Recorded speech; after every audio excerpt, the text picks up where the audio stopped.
안녕하세요, 여러분. 비가 추적추적 오는 날입니다. 어제 조금 해가 떠서 이제 봄이 오려나 했는데 역시나 이렇게 비가 오는 게 벨기에의 그 겨울이죠. 비가 안 오면 조금 섭섭하다고 할 수 있겠습니다. 오늘은요, 제가 뉴스레터에서 보내드렸던 주제로 일기를 써보려고 가지고 왔어요.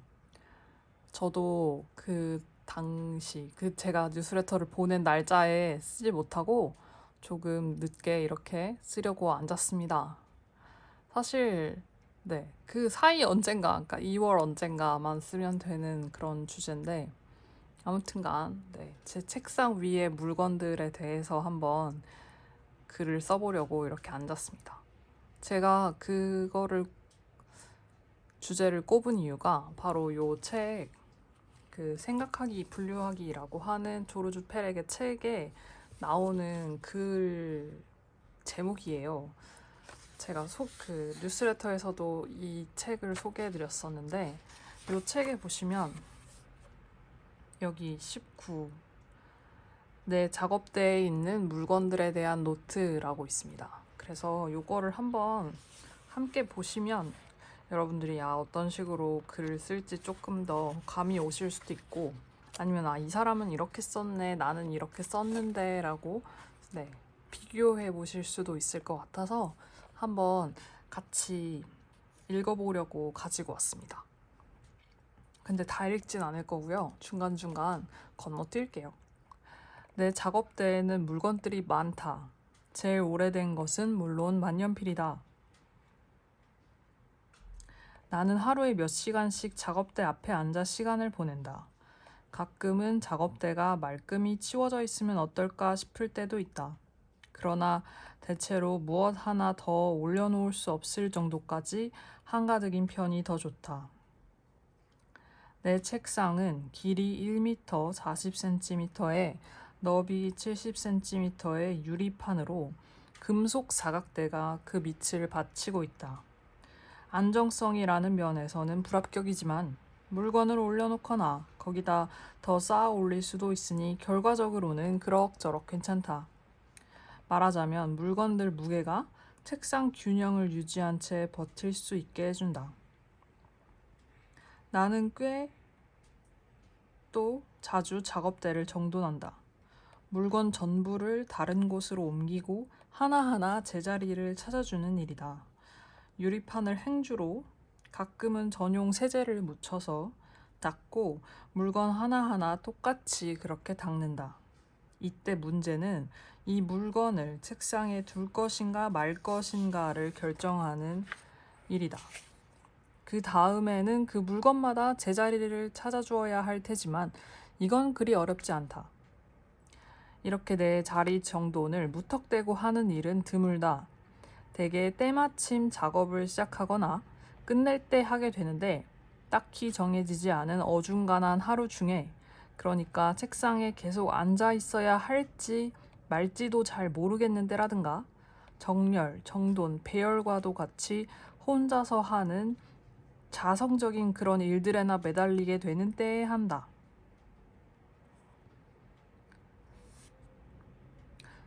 되게 공감이 되는 내용이죠.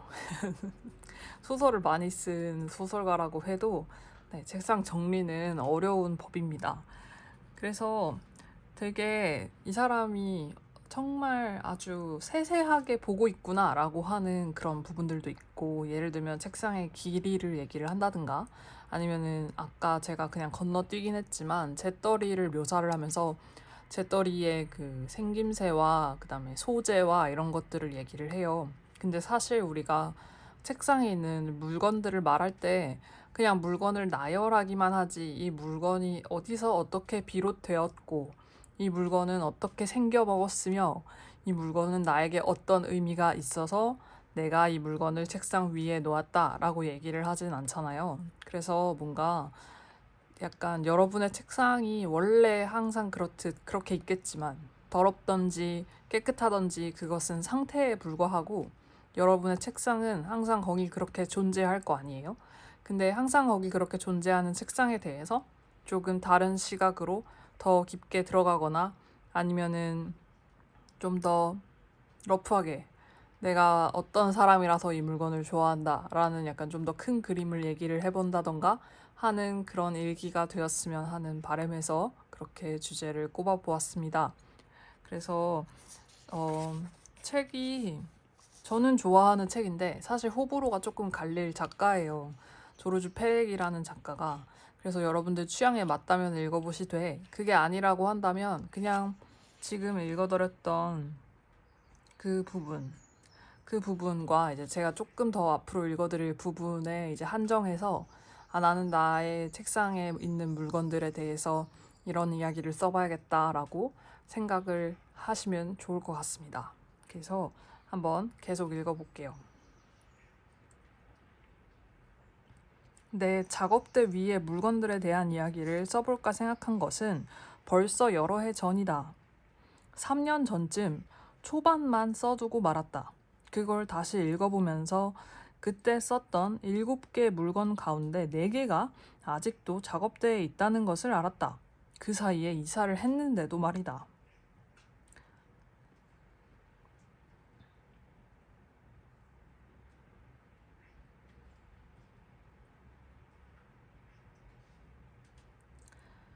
그리고 나서 이처럼 이 글에는 내 취향의 어떤 역사가 변함없이 이어져 온 취향 혹은 변화된 취향 그 양상들이 기록될 것이다. 더 정확히 다시 한번 말하자면 이는 내 공간을 기록하는 방식이자 일상적으로 내가 반복하는 일에 대한 다소 삐딱한 접근이며 내가 하는 작업과 나의 역사와 나의 관심사에 대해 말하는 하나의 방식이자 내 경험의 일부를 이루는 무언가를 막연히 성찰하는 수준에서가 아니라 그것이 생겨난 중심에서 포착하기 위한 노력일 것이다. 라고 끝을 맺었습니다. 그리고 나서 이 태도가 이 책 전반에 걸쳐서 계속되고요. 그리고 저는 페렉의 소설도 그런 느낌인 것 같아요. 굉장히 집요하고 끈질기고 무언가를 파헤쳐내려고 하는 그런 양상을 보입니다. 그리고 굉장히 끈기가 있어요. 그래서 그게 좀 사람에 따라서는 질리실 수도 있어요. 근데 저는 좋아하는 편입니다. 그러면 한번 제 책상 위에 있는 물건들에 대해서 써보도록 하겠습니다.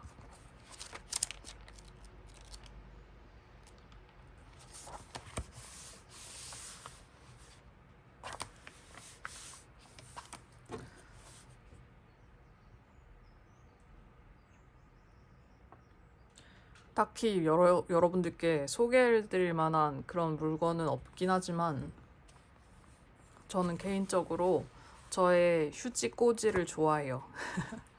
네, 이것은 저의 똥휴지 꽂이인데요. 저는 이거를 똥 닦을 때 쓰지는 않고 만년필 닦을 때 씁니다. 근데 이 친구가 원래는 맥주인데요. 굉장히 묵직한 맥주병이에요. 이 그 네덜란드에 있는 브루어리? 네. 그냥 자체적인 개인 브루어리에서 나온 그런 맥주인데 굉장히 무게가 있어요. 이게 도자기거든요. 유리가 아니에요. 그래서 엄청 무거워서 얘의 장점은 안정감이 있어서 얘 위에다 뭘 올려놓는다거나 아니면 얘에다 뭘 기대 놓으면 쓰러지지 않습니다. 그래서 여기 딱 요 주둥이에 마침 또 요 휴지가 딱 맞길래 이렇게 꼽아놨어요. 그래서 얘는 제 책상 위에 항상 있고요. 뭔가 여러분 시야에서 안 보이는 이유는 똥휴지라서 창피하기 때문에 저쪽에 치워놨기 때문에 잘 보이지 않습니다. 그래서 제가 저렇게 있고요. 그리고 또 하나 여러분께 보여드릴 수 있는 거는 저의 그 엽서 책인데요. 아직 다 넣지 못했어요. 사실 제가 가지고 있는 모든 엽서를 다 끼워 넣으면 이게 넘칠 것 같아서 정리를 섣불리 못했는데 일본의 백엔샵에서 사온 엽서 함이에요. 그래서 이렇게 닫을 수 있습니다. 그래서 이렇게 닫혀 있고 제가 아마 영상에서 리뷰한 적도 있어요. 일본 여행할 때 다이소 가시면 이거 꼭 사오세요 라고 제가 리뷰한 적이 있는데 그래서 이거를 케이스를 열어서 뒤에다가 아까처럼 네, 그렇게 고정을 해 놓으면 그러면은 이제 책상 위에다 얘를 세워둘 수 있습니다. 마치 달력처럼 이렇게 네, 세워둘 수 있어요. 그래서 여러분이 원하는 그런 엽서 그림 페이지를 세워놓을 수 있어요. 그래서 이거는 제가 여기저기 돌아다니면서 모은 그런 엽서들인데 이거는 그 모네가 그린 그림이고 에트르타 절벽 그림이고 그리고 이거 다 모네 네, 모네 집에 가서 네, 구매한 그림들 그리고 이거는 고흐였어요. 네, 고흐고 이거는 그 말라가에 있는 티센 뮤지엄에 가서 산 엽서고요. 그리고 미로, 그다음에 클레, 그다음에 이것도 티센, 이것도 티센. 이거는 근데 마드리드 티센 뮤지엄이었고 엽서가 크기가 조금 달라서 그게 조금 아쉽기는 해요. 네. 그리고 이것도 티센, 그리고 이거는 레이나 소피아였던 것 같아요. 네. 그리고 이거는 프라도, 이것도 프라도. 네. 그래서 이렇게 다 넣어놨어요. 그리고 이거는 소레야. 네. 이렇게 넣어놓고 저는 이 알람브라 페이지가 제일 마음에 들어서 요거를 이렇게 세워놨습니다. 그래서 이것도 역시나 네, 저쪽 바깥에 그 카메라 바깥에 있는 친구인데 항상 제 책상 위에 그렇게 놓여 있었어요. 그래서 뭔가 이런 것들에 대해서 지금 말했던 거 이게 어디서 왔는지 어디서 샀는지 막 이런 거서부터 시작해서 주저리 미주알 고주알 늘어놓다 보면은 아마 여러분의 일기가 엄청 길게 늘어질 텐데 근데 어떤 분들은 일기에 소재가 없어서 굉장히 고민하시는 그런 분들도 계시잖아요. 제가 그 소재를 드렸다고 생각하시고 일기를 쓰시면 되겠습니다. 네. 그리고 나서 펜 정리했던 영상에서 마지막으로 정리했던 요 펜꼽이 있죠? 요것도 요대로 책상 위에 잘 있습니다.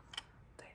이것도 여기 안에 있는 펜들을 어찌저찌 이게 가장 맨 앞에 있으니까 눈에 띄어서 계속 뭔가 이 친구들 위주로 쓰게 되더라고요. 그래서 이것도 참 잘 샀다라고 생각하는 그런 친구 중에 하나고 그리고 또 이것도 이 세컨핸드 스토어인가 그런 데 가가지고 이거는 공짜로 가져왔던 것 같은데 아닌가 샀나?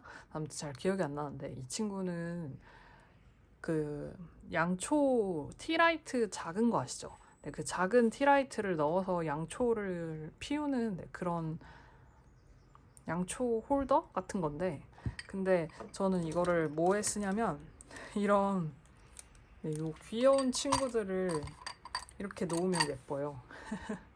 이렇게 놓고 네, 이렇게 놓고 이제 그냥 감상하는 거죠. 사실 원래는 여기에 이 스포츠 친구들만 들어 있었는데 네. 이 친구들도 이런 것도 다 이렇게 굴러다니면 잃어버리잖아요. 그래서 여기다가 넣어주었습니다. 그래서 이 친구도 제 책상에 있어요. 여러분들은 모르시겠지만 있고요. 그리고 또 항상 책상에 있는 거 핸드크림. 잘 안 쓰게 되기는 해요. 네, 핸드크림 이거는 좋아서 쓰는 건 아니고 그냥 1+1에서 샀는데 이거를 지금 한 2년 넘게 계속 쓰고 있네요. 네, 아직도 다 쓰지 못했습니다. 그 제가 막 핸드크림을 바르는 걸 좋아하는 편은 아니고 만년필 쓰시는 분들은 아시겠지만 핸드크림 바르고 글씨 쓰면은 그거는 손기름 플러스 이 핸드크림 기름 해가지고 마치 내가 종이에다가 기름으로 이렇게 풀을 먹여주는 거랑 같은 양상이라 글씨가 전혀 안 써지거든요. 그래서 네, 이거는 저 멀리에 있습니다. 아주 멀리. 그래서 잘 쓰지 않아요. 손이 안 닿아서 그런 것도 있고. 네. 그리고 그 요 파파 스머프라고 해야 되나? 네, 파파 스머프랑 그다음에 이 제 동생이 일본 갔다가 사다 준 토토로 피규어가 딱 그 눈에 딱 보이는 곳에 세워져 있어요. 그래서 이렇게 세워놨고 그리고 지난 영상에서 보여드렸지만 이렇게 오갈 데 없는 종이들이 그 옆에 이렇게 뉘어져 있고요. 그 정도? 물론 그거 말고 더 많은데 뭔가 항상 책상에 있는 친구들은 그 정도? 다른 친구들은 이제 왔다리 갔다리 합니다. 네, 그렇습니다. 그래서 원래는 제가 글도 쓰는 것도 같이 할까 했는데 뭔가 주저리 하다 보니까 이제 어느덧 또 15분이 되어서요. 저의 책상 연대기는 저 혼자서 쓰도록 하겠습니다. 여러분의 연대기는 여러분이 쓰시면 될 것 같고요. 혹시 만약에 옆에서 뭔가 계속 말하는 사람이 필요하다 이러시면 저의 라이브 영상 옛날 것도 보시면 3시간, 4시간 막 이렇게 되니까 계속 말하거든요. 목이 나갈 때까지 말합니다. 그러니까 그거를 보시면 좋을 것 같고요. 네. 저는 노래를 틀어놓고서 일기를 쓰려고 이만 가보겠습니다. 제가 영상을 켜놓으면 노래를 들으면서 아름답게 쓸 수 없기 때문에 네. 다음 영상에서 또 그 다음 주제도 또 있잖아요. 요새 막 지나다니니까 이게 특히 더 그런데 비가 와서 그런지 나무가 이렇게 색이 짙어졌어요. 그렇게 짙어지고 약간 젖어서 반들반들해요. 그렇게 반들반들한 와중에 이렇게 끝을 자세히 보면 뭐가 이렇게 하나가 이렇게 움푹움푹 움튀어 있어요. 그래서 보면 그게 꽃눈, 잎눈 막 이제 그런 친구들이 이제 슬슬 새롭게 꽃 피울 준비를 하고 있거든요. 봄 준비를 하고 있는 거죠. 그래서 그런 것들을 이렇게 그냥 슉 걸어가다 보니까 계속 하나 둘씩 눈에 띄어서 그러면 우리 안에 무언가 움트는 게 있을까? 아무래도 계절이 바뀌면 사람 마음이 또 바뀌기 마련인데 그게 보통 우리가 싱숭생숭하다고 하잖아요. 싱숭생숭한 게 나쁜 건 아니라고 생각을 해요.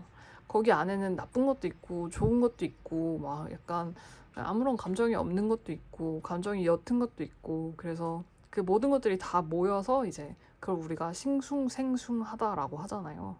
그래서 다음번 주제는 이제 책상 앞에 앉으셔서 가만히 내 마음속에 있는 무언가의 그 싱숭생숭함을 이렇게 하나하나 이렇게 뜯어보는 시간을 가지시면 좋을 것 같습니다. 그래서 내가 뭔가 지금 마음이 좀 그래. 근데 그 영이 도대체 뭘까? 마음이 어리다라는 건 아니잖아요. 우리 모두 어리지 않잖아요. 물론 제 채널을 봐주시는 분들 중에 어린 분들도 계시겠지만 제가 봤을 때 저희는 그렇게 썩 어리지 않은 것 같아요. 다들 약간 동년배고 다들 하는 생각들이 비슷하고 다들 살짝 꼰대고 어리신 분들이 계시다면은 그것은 정말 네, 영한 어린 영함이겠지만 그게 아니니까 뭔가 무언가가 있는데 과연 그게 뭘까? 그거를 이렇게 레고 다 이렇게 완성된 레고 싱숭생숭함이라는 제목의 레고가 이렇게 완성이 되어 있을 때 그걸 이제 하나하나씩 뜯어보면은 안에는 되게 4개 구멍 4개짜리도 있을 거고 2 곱하기 4짜리도 있을 거고 4 곱하기 4도 있을 거고 막 그렇잖아요. 색깔도 다 다를 거고 어떤 거는 두껍고 어떤 거는 얇고 어떤 거는 판때기고 그럴 거예요. 그러니까 그런 것들을 한번 네, 토봐보는 이렇게 해체해보는 그런 시간이 되시기를 바랍니다. 그러면 저는 이만 저의 일기를 쓰러 가보겠습니다. 영상 봐주셔서 감사합니다.